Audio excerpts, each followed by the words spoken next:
Bueno, gracias por la invitación. Ya sé que es tarde, voy a tratar de que esto sea dinámico y práctico. Trabajamos en conjunto con Alejandro Coxaglia en el Garrahan y es importante esto, aprender a trabajar en grupo, ¿no? Nosotros en el hospital, con respecto a la fisura de paladar y a los pacientes fisurados, más o menos operamos 200 pacientes por año. Y dentro de estos pacientes, o sea, hay pacientes con fisura de labio, pacientes con fisura de paladar, pacientes con secuelas de labio y paladar, injertos óseos, cirugías ortognáticas, en base a pacientes con diagnósticos de fisura, de pacientes fisurados.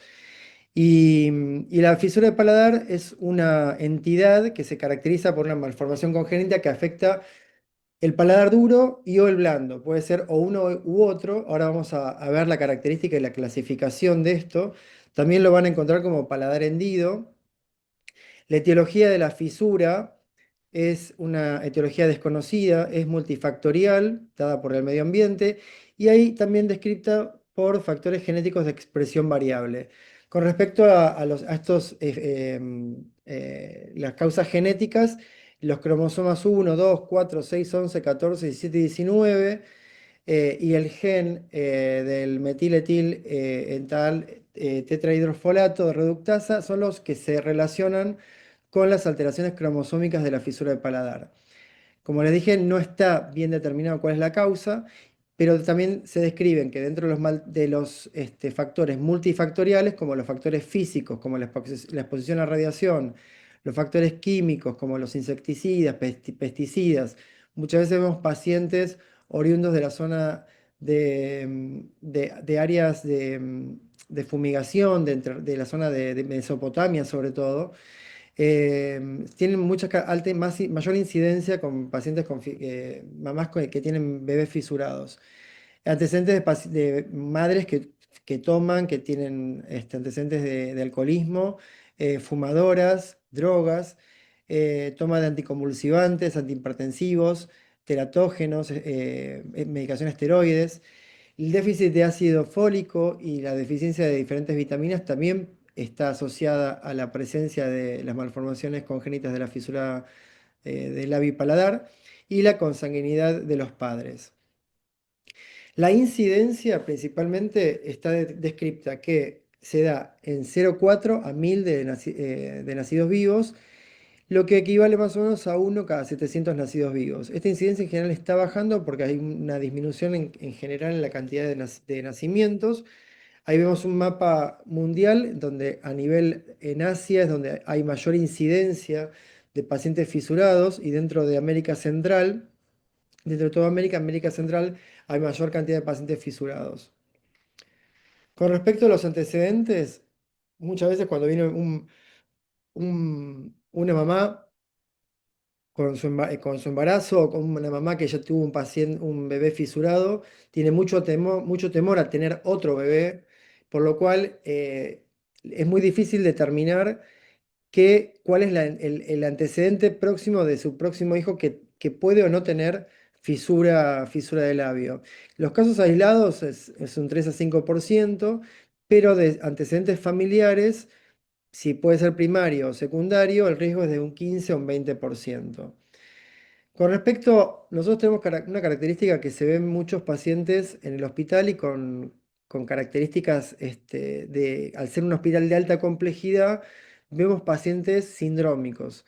Así como Alejandro Goxalia les mostraba a los pacientes con retracción de tercio medio, el síndrome de Crusoe, Upper, la esclerosinostosis. Con respecto a los pacientes con fisura de paladar, vamos a encontrar alteraciones dentro de mucosas, que son síndromes genéticos aislados.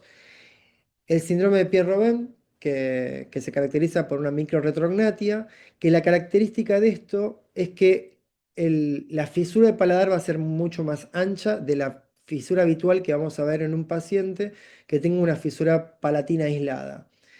Y esto en realidad en la secuencia de Pierre-Robin se determina que la formación de esta fisura de paladar está dada por una malposición intrauterina del bebé, y la interposición lingual es la que provoca la falta de fusión del mesodermo. Ahora vamos a ver el desarrollo y por qué se produce la fisura de palatina, que es diferente al mecanismo de producción en la secuencia de Pierre-Robin y en las fisuras propias del paladar. También vamos a encontrar asimetrías, esto es importante para determinar que lo que tenemos que definir para hacer una cirugía de paladar, que tenga que ser competente, móvil y simétrico. Y muchas veces, cuando nos encontramos con paladares con un velo asimétrico, que es bastante frecuente, tenemos que cambiar muchas veces las técnicas. Con respecto a la embriología, hay una embriología clásica inicial que se habla de una detención del crecimiento, pero hoy por hoy más que nada se habla de la penetración mesodérmica, ya descripta por varios autores. Esta penetración mesodérmica, esa falta de alteración, se da por una alteración embriológica en los procesos maxilares y del proceso medial nasal prominente. Acá hay dos instancias que ahora las vamos a ver en la parte anatómica. Hay una parte primaria del paladar primario que consiste en la parte de la encía, la parte alveolar, hasta el agujero incisivo. Esta parte se forma al sexto mes, a la sexta semana del embrión. Y ahí es donde se desarrolla el labio, la nariz, el prolabio y la premaxila, toda la parte del paladar primario. Ahora lo vamos a ver anatómicamente. Con respecto a a un embrión que tiene una fisura, cualquier alteración a partir de la sexta semana en la parte primaria va a provocar una fisura a nivel del labio y del paladar primario, y si es más tardío puede ser en forma secundaria en el paladar posterior. Ahora vamos a hablar de las clasificaciones que le digo, porque muchas veces creen que una fisura de labio siempre se presenta con una fisura de paladar, y no es así. Hay fisuras de labio puras y fisuras de paladares puras. Como les dije antes, que le mostraba antes, el paladar primario es la parte anterior del agujero incisivo hacia adelante. Y el paladar secundario es el paladar duro y el paladar blando. Y esta formación embriológica se da en la 12ª semana del desarrollo embrionario. La clasificación de las fisuras son unilaterales o bilaterales, al igual que los labios, completos o incompletos y pueden ser derechas o izquierdas. Estos pueden estar asociados o no con fisura de labio. Una de las clasificaciones que se comenzó a utilizar para la fisura labial y palatina fue la clasificación de Kernahan, que ahí tienen del lado, es una herradura, el agujerito que está entre el 3, el 6 y el 7 es el agujero incisivo, de ahí hacia adelante es el paladar primario, 3 y 6 sería la parte alveolar, y a partir del 7 es el paladar duro, y el 8 y el 9 es el paladar duro y el blando. Esta clasificación sirvió en una instancia para que la entiendan. Acá tenemos una clasificación marcada, se marca en negro todo lo que es la fisura, desde la parte del piso nasal hasta la parte del paladar blando. Pero inicialmente nosotros la comenzamos a utilizar, pero era bastante engorrosa porque no siempre se marcaba, y cuando teníamos fisuras de paladares puras, toda la parte anterior prácticamente no se utiliza. Entonces, hoy por hoy nosotros lo que utilizamos para la clasificación de las fisuras de paladar es la clasificación de Bo, en la cual la clasificación de Bo habla de que la clase 1 habla de la fisura de paladar blando y secundario, que ahora vamos a ver ejemplo. La clase 2 es la fisura de paladar duro y el blando. La clase 3 es paladar primario y secundario. Y la de clase 4 es la fisura de paladar bilateral. Acá tenemos un ejemplo de una clase Bo 1, que es la fisura típica de paladar blando, o también llamada secundaria. La clase 2, que es del agujero incisivo hacia atrás, es parte de paladar duro y el blando. La fisura 3 ya es de todo el paladar, desde la encía hacia atrás. Y el 4 es en el caso de que tenemos una fisura bilateral, donde ya está en el medio el vómer. Y también no nos tenemos que olvidar de la fisura submucosa, que muchas veces es mal diagnosticada o tardíamente diagnosticada, porque muchas veces puede tener una campanilla, una úvula, que tiene una característica bífida, pero que no da ningún síntoma. Y en el momento que empiezan a hablar, a partir de los 3 años, 4 años, hay alguna alteración en el movimiento de ese velo de paladar. Y muchas veces esto no hay diagnóstico precoz y se comienzan a tratar tardíamente. No significa que las fisuras de paladar submucoso sean siempre quirúrgicas, ¿sí? Pero la característica que nos da a un paladar submucoso, primero que hay que hacer un diagnóstico clínico, se hace una semiología, se palpa con la yema del dedo el paladar y el paladar blando, viendo los rodetes musculares que no están unidos en línea media. Hay una escotadura ósea y la úvula se ve bífida, por lo general. Con respecto a uno de los diagnósticos, a través de una transiluminación con una nasofiloscopía o una linterna desde nariz, podemos ver una transiluminación de la membrana pelúcida a nivel de la línea media, que la vemos bien, mucho mejor en la imagen de la derecha. Con respecto a la anatomía, no me voy a determinar tanto en esto, pero es muy importante entender que esta embriología lo que provocó es que la anatomía de esos músculos del paladar están todos mal insertados. Entonces, al estar mal insertados, lo que nosotros tenemos que hacer es desinsertarlos y volverlos a poner en su posición correcta. El paladar tiene 5 músculos de cada lado y en el medio el músculo de la úvula. Los más importantes, obviamente, son el músculo palatogloso, el músculo tensor del velo del paladar, el músculo elevador del velo del paladar, el palato-faríngeo.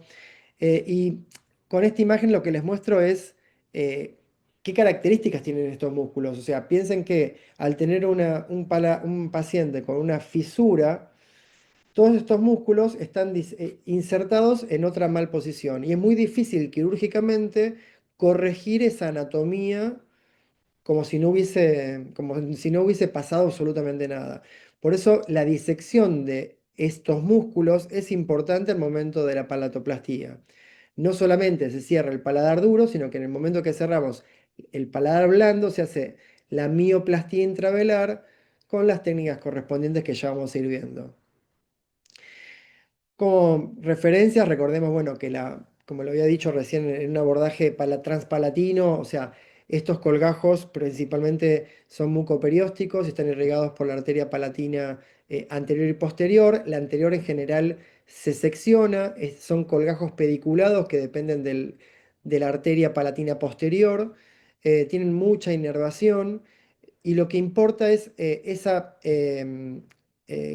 cantidad de irrigación, o sea, son tejidos muy irrigados, pero cualquier alteración que hagamos con una alteración en el cierre de estos tejidos en los cuales no haya una buena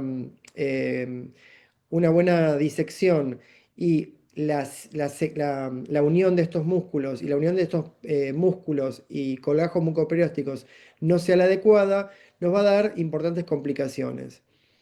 Estas son cirugías que las tenemos que resolver en forma indicada, o sea, ahora vamos a ver el tiempo y forma en que se realiza.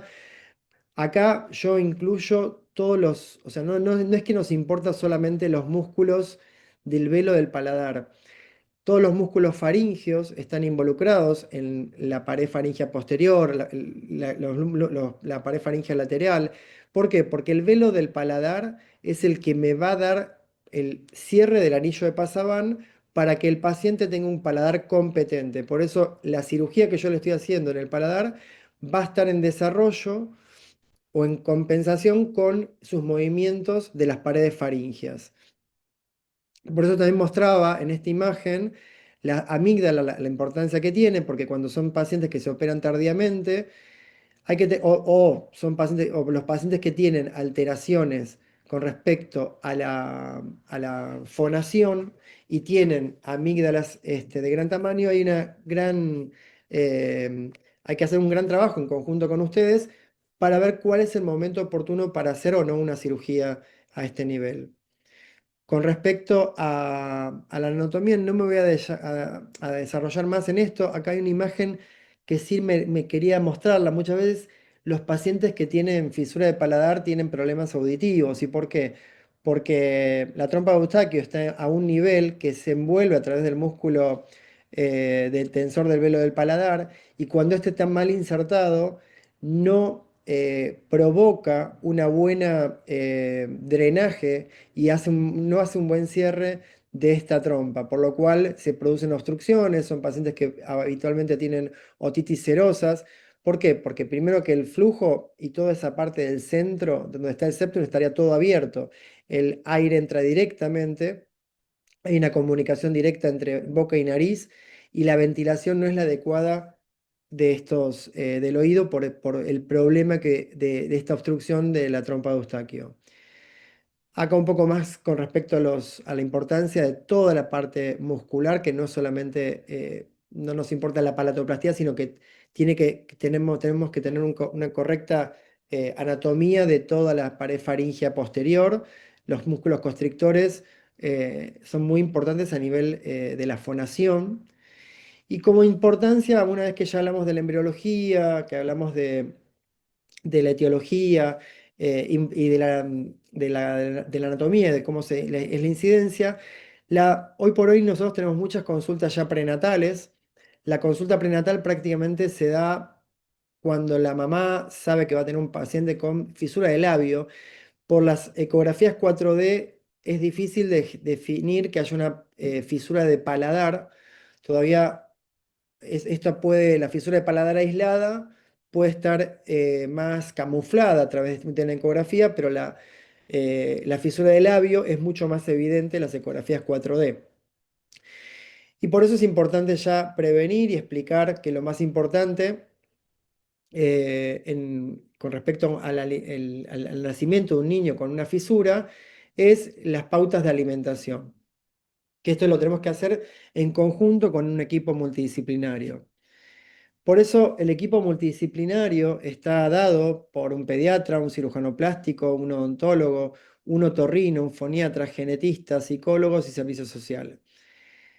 Esto es fundamental. Si no tenemos todos estos profesionales tenemos que trabajar en conjunto, es muy difícil tratar a un paciente fisurado. Y pongo la imagen principalmente de un foniatra. ¿Por qué? Porque por más que yo haga una palatoplastía en tiempo y forma y una correcta disección y una excelente cirugía, si el paciente después no hace una rehabilitación foniátrica, muchas veces puede tener problemas en su fonación porque este paladar tiene que ser rehabilitado por un foniatra que se dedique a la parte lingüística, a la parte de rehabilitación de la voz, para corregir cualquier inconveniente en esta alteración de los pacientes con fisura de paladar. Los tiempos quirúrgicos, yo ahora hablo de fisura de paladar. La fisura de paladar se opera entre el año y el año y medio, o sea, entre los 12 y los 18 meses. Todo lo que ven ahí es lo que corresponde a un paciente fisurado. O sea, la cirugía de labio, si tuviera un paciente fisura de labio, se opera entre los 3 y los 6 meses de vida. Si el paciente tiene además fisura de paladar o solamente tiene fisura de paladar, se opera entre los 12 y los 18 meses de vida en tiempo ideal. Si hay un inconveniente con respecto a un velo corto o a problemas de fístulas o a problemas estructurales del paladar, se operan entre los 4 o 6 años.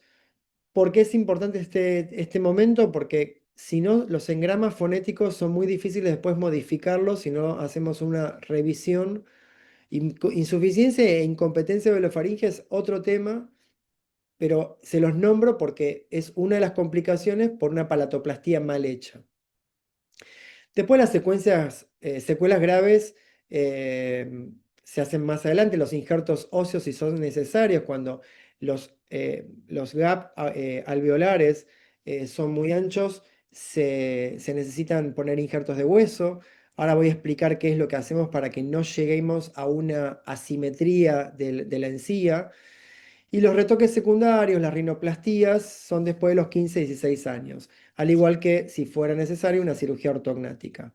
Pero lo que tienen que saber es que una palatoplastía se opera entre los 2 y los 18. Algunos colegas lo operan entre los 11 meses y el año y medio de vida, pero más o menos internacionalmente es 12 a 18. Como les decía, el tratamiento inicial van a Hoy casi en todas las neonatologías, cada vez que nace un bebé, lo primero que nos piden cuando tiene una fisura de paladar, llaman urgente al plástico o al odontopediatra para que le pongan una placa obturatriz. Esa placa obturatriz se usó inicialmente, nuestro hospital fue pionero en el utilizar placas con tutor nasal para modificar la característica de estas encías que tenían un gap o una asimetría del maxilar. Pero esta placa ya hoy por hoy ya se ha dejado de usar. Nosotros ya pasamos al modelado nasoalveolar, que es lo que ven en la imagen de abajo, el bebé que tiene la gorrita blanca. Es un tutor con una cinta y no se pone más la placa en sí. O sea, la placa en realidad no provoca mejor alimentación porque no es que va a separar la nariz de la boca. O sea, toda placa va a utilizarse en el paladar duro, no llega más atrás porque le provocaría permanentemente arcadas al bebé. Y bueno, el comienzo del utilizado del modelado nasoalveolar nos dejó mejores resultados a nivel nasal. Hoy por hoy se está utilizando también el sistema Plana y el sistema RAS, que son dos sistemas de última generación, que son tutores directamente siliconados que me modifican tanto la parte nasal como la parte alveolar, que ahora lo vamos a ver. La función de estos tratamientos ortopédicos es la alineación principal de la arcada dentaria, la expansión de los segmentos laterales, la centralización de la premaxila si tuviera una fisura bilateral y la prevención del colapso. ¿Por qué digo todo esto?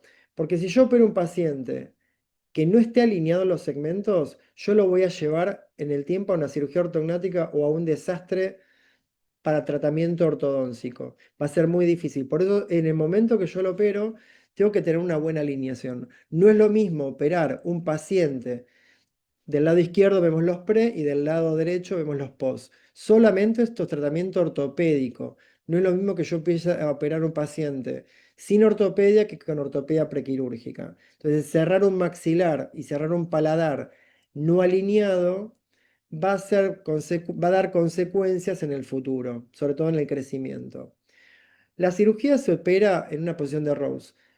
Algunos lo operan en posición de cúbito dorsal con una hiperextensión de la cabeza. Nosotros utilizamos esta posición sentados y en la cabecera del paciente. Utilizamos el abreboca de Dickman. Este nos permite un buen abordaje de toda la cavidad oral. Estas son principalmente lo que no debemos nunca dejar de tener en esta cirugía: el palo de Gauss, el disector, la sonda canalada, la aspiradora, y son elementos principales para hacer la cirugía.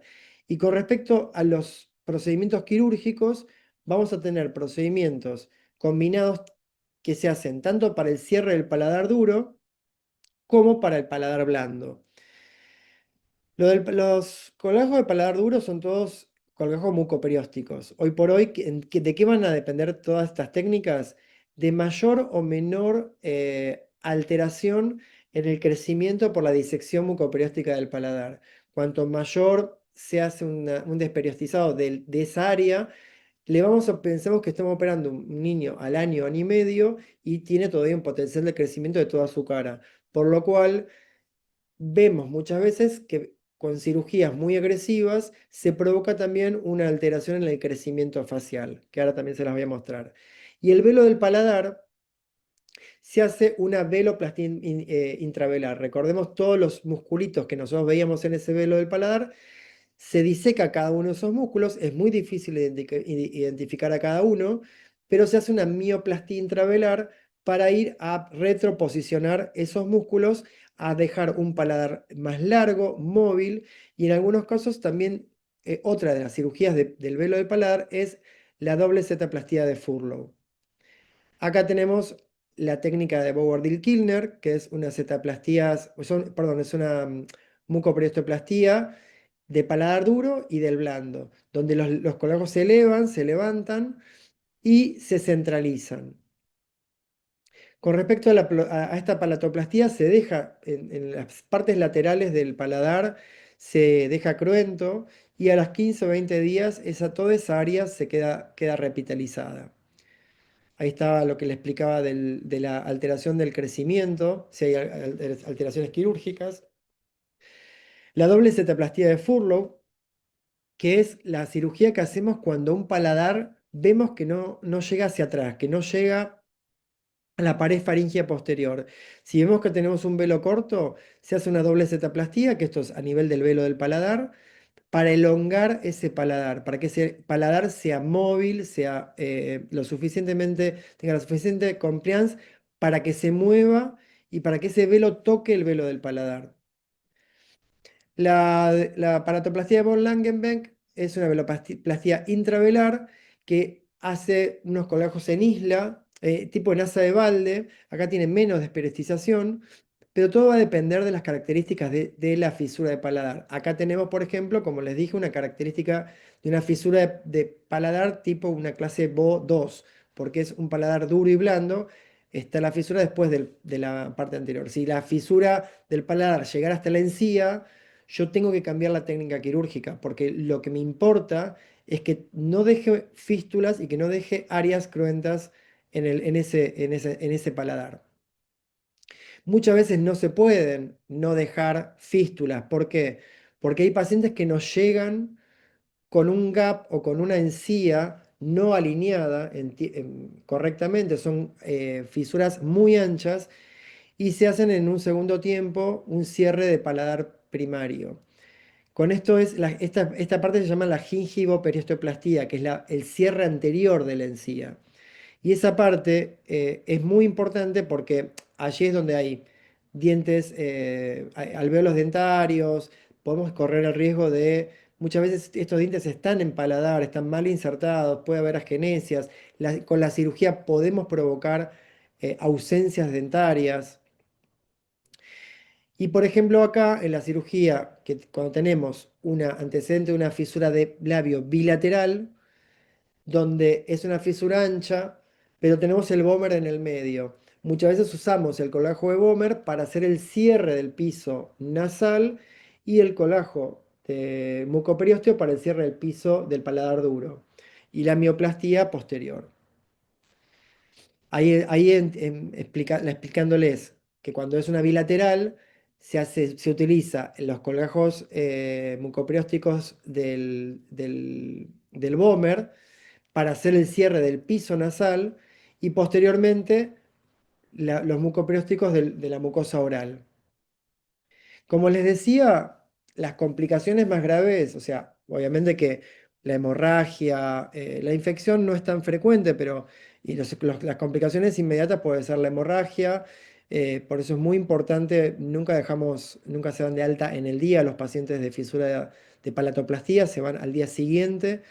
Pero las complicaciones tardías, y con esto quiero que es una de las cosas más importantes, porque nos llegan muchos pacientes operados de otros centros en los cuales los chicos tienen muchas complicaciones, y estos sí son cosas graves porque les van a provocar alteraciones fonéticas, alteraciones de crecimiento facial.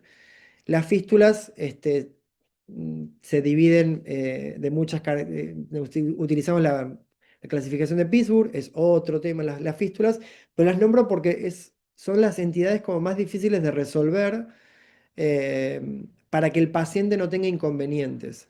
La insuficiencia velofaringia, como les decía, es otra de las complicaciones bien graves que también es muy importante desarrollarlas y tratarlas en un equipo multidisciplinario, en conjunto con otorrino y con endoscopía, porque son niños que necesitamos de una nasofiloscopía y estudios que me midan cómo es el cierre de ese velo del paladar, cómo está ese anillo, qué características tiene el cierre de ese anillo.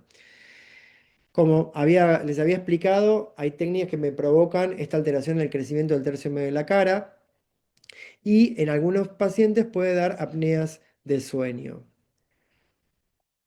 También otra de las complicaciones son las alteraciones dentarias, como les decía. Aquellos pacientes que no hicieron un tratamiento ortopédico, ortodóntico a tiempo, vamos a encontrarnos con un apiñamiento por lo general dentario en esa área donde nosotros tenemos que hacer el cierre y son momentos donde es importante hablar con el odontólogo para ver qué podemos realizar, cuáles son las piezas que hay que sacar, cuáles son las piezas que hay que conservar.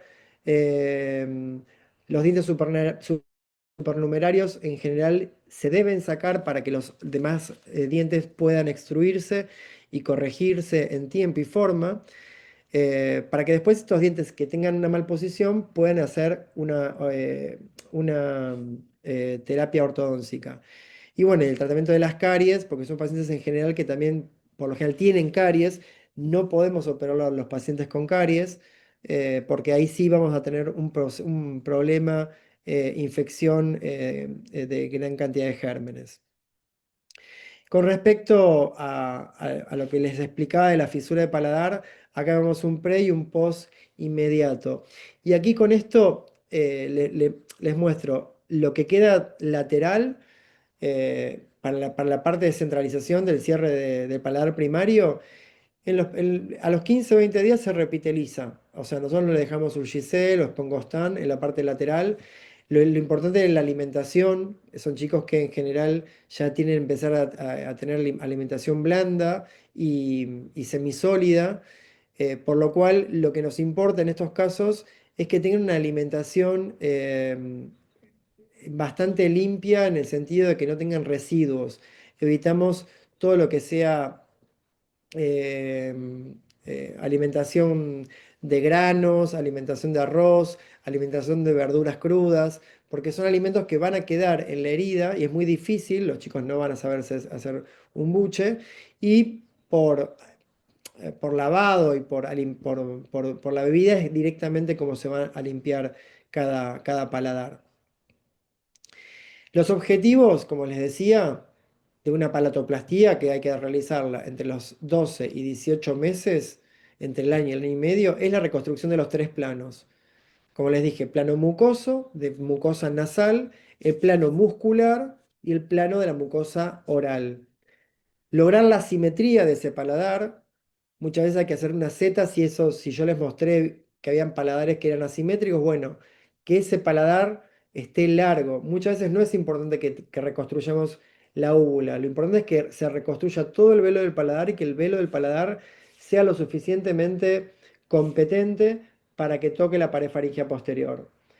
La gingivoperiostoplastia, como se las dije, que es el cierre del paladar primario para que no dejemos gap, que esto en realidad se hace cuando tenemos menos de 0,3 milímetros de distancia. En el caso de que el paciente no llegó con ortopedia o ya tenemos un paciente que vino con 2 años, 3 años y nunca se operó de paladar, bueno, empezamos a cerrar el paladar, después el paladar primario se cerrará más adelante. Pero lo ideal es que cumpla todo esto, porque las complicaciones, una cirugía de paladar mal hecha inicial, es un paciente que va a tener complicaciones a largo plazo. El objetivo, como le dije, es el retrodesplazamiento, el pushback, el posicionamiento de este tejido hacia atrás, y la competencia, que está en base a la longitud y la movilidad. Como conclusiones, estas cirugías se deben realizar por profesionales idóneos. Se deben trabajar siempre con equipos interdisciplinarios, siempre. No podemos operar si el paciente no tiene un foniatra. Hacer una cirugía de paladar si el paciente no va a tener rehabilitación, es una cirugía que puede ir al fracaso. Y esto es importante, que el seguimiento es a largo plazo, porque una cosa es cuando uno opera una cirugía de labio, una fisura de labio, y uno dice, uy, qué lindo que quedó el labio, quedó muy bien, se ve perfecto. La cirugía de paladar es una cirugía intraoral que no se ve, la vemos a la semana, la vemos cerrada, pero hasta el año nosotros no vemos el resultado, porque si nosotros estamos operando una fisura de paladar entre el año y el año y medio, y nosotros dejamos de ver ese paciente, el resultado de esa cirugía nosotros lo vamos a ver cuando el chico empiece a hablar. Entonces, el seguimiento a largo plazo es fundamental. Perdonen la demora, cualquier cosa me preguntan y bueno, nada, traté de ser un poco más corto para hacerlo más rápido y que no se les haga tan largo.